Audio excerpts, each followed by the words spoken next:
So Yashara? Yashara, yeah. Yashara. And where are you from, Eric? I grew up in Ohio. Okay, cool. And so when did you come to New York? I came here 20-some years ago in 1996. And what was your experience like in Ohio versus New York? So what is your story? Yeah, well, I mean, I grew up in Ohio in like farm country, and it's like Trump country, and it was like the least diverse place on earth. And I moved to New York, kind of following like my first boyfriend, and like, you know, I also wanted to like move out of the Midwest. I got a job in New York and thought, yeah, why not? And so I moved to New York and never looked back.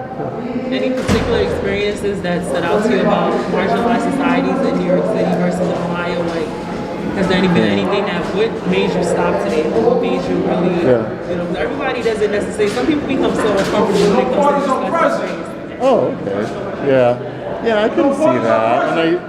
And I see that a lot. I'm actually a professor at NYU, and we talk about a lot of issues of race, and I teach about higher education and international education, and so like I've found that as a white person, leading conversations about race can have a different effect sometimes.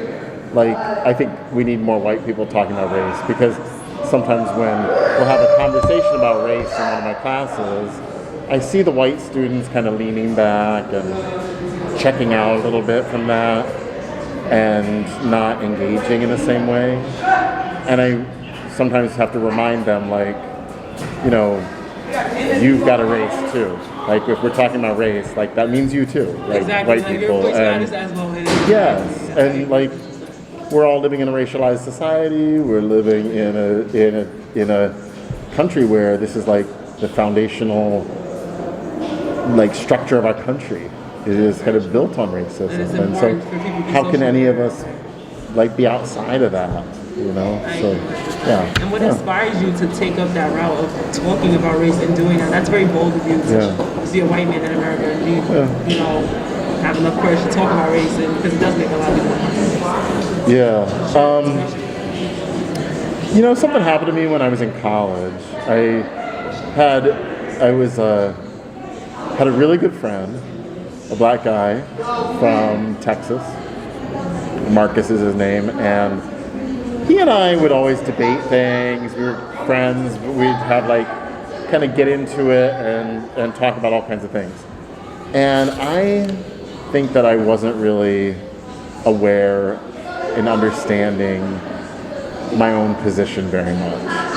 And I was kind of, in some of our conversations, like playing a little bit of devil's advocate, which is a position I see a lot of white people play. And now I remind them that that's usually a position where they don't feel like they have a stake in it.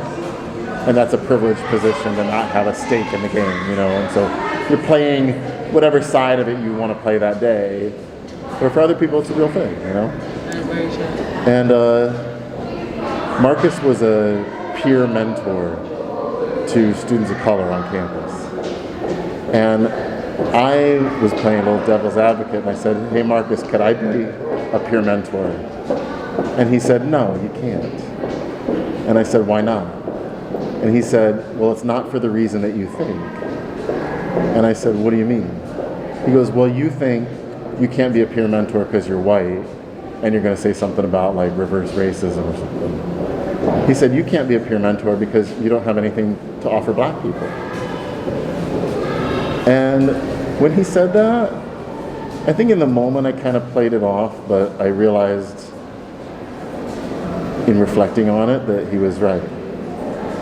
Like, I hadn't been socialized in any of my education or any of my experiences to actually offer anything of meaning or help to black people.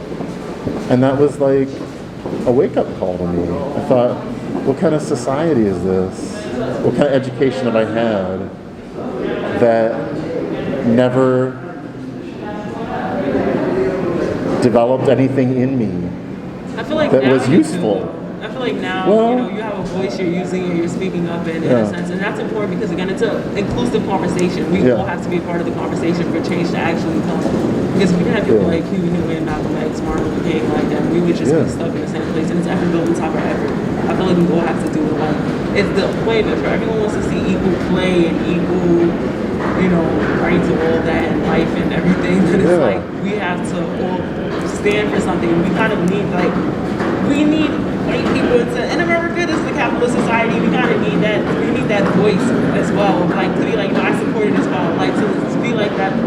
I feel like it's important. Like the boys kind of talked about it. Like yes, it is important. Like black people to take that stand, but it's also nice to have a few white people to be like, okay, yes, I support this. Black Lives Matter. Like they're not bugging. This is very relevant, and what they're saying is very true. Like, and it's important. So Yeah, absolutely. I mean, from Marcus, I think that was a wake-up call to me, and I realized that he was right. And it helped you to self-reflect. Though, Yeah, because and that is true. A lot of white people do play devil's advocate. Yeah. You know what I mean? But having that self-realization, that self-awareness, is when you start to see change, and the fact that you are able to act on it, though, and actually now you're a professor at NYU and you're teaching about race. Like that's a challenge. That's the challenge plot.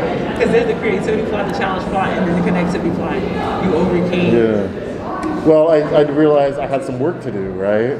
I was like, okay, if he's right, and I think he's right, like, I don't have to stay that way.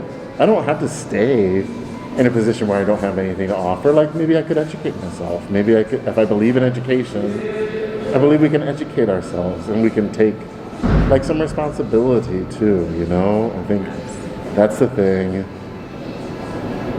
I see sometimes white people don't want to take, excuse me, take responsibility for being in the conversation and being like part of a solution even, or even trying to be helpful, they're like, that's not my conversation.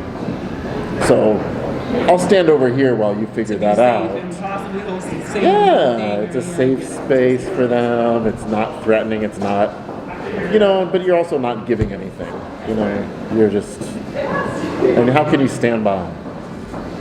It's true.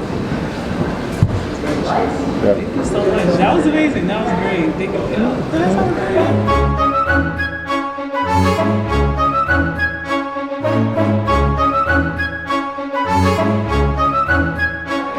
First, say your name. What's your name? My name's Edgar. And what is your story, Edgar? Well, my story is basically that we're all one people, one race. Who was it? I was watching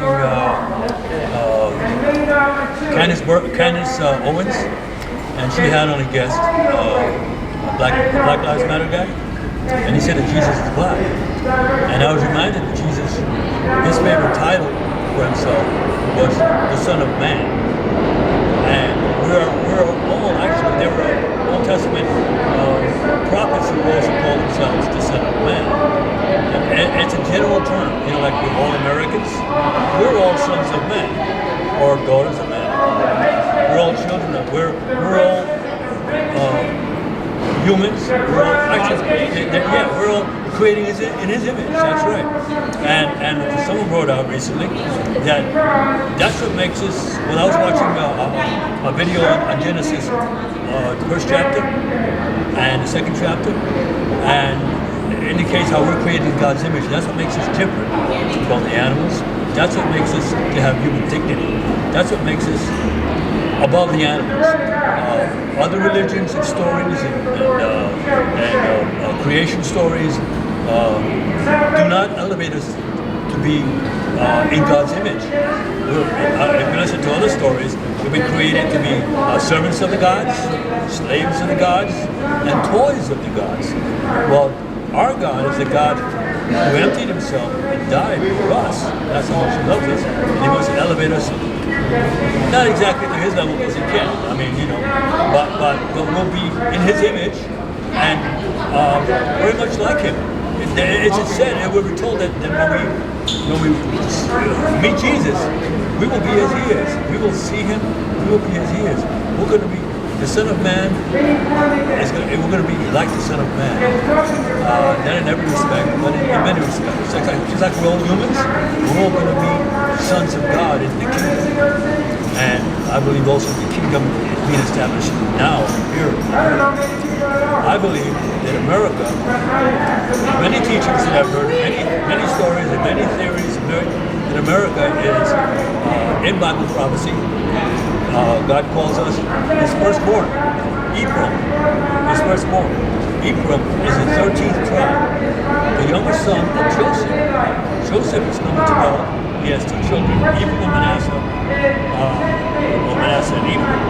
Ephraim would be the 13th tribe. That's what we are. 13 colonies, 13 stripes, 13 pyramid, levels in the pyramid. A lot of indications indicate, and even if you follow Jonathan Cahn and Isaiah 9 and the whole 9/11 thing, it speaks of Ephraim. The northern tribe of Israel. And even to this day, we take a branch from a tree and put it in another tree. And we're grafted. We're grafted into the house of Israel. But in any case, we're a very special country. We're God's country. We're God's country. And the American dream is a dream of establishing God's kingdom on earth. That was the original American dream. And it became something else.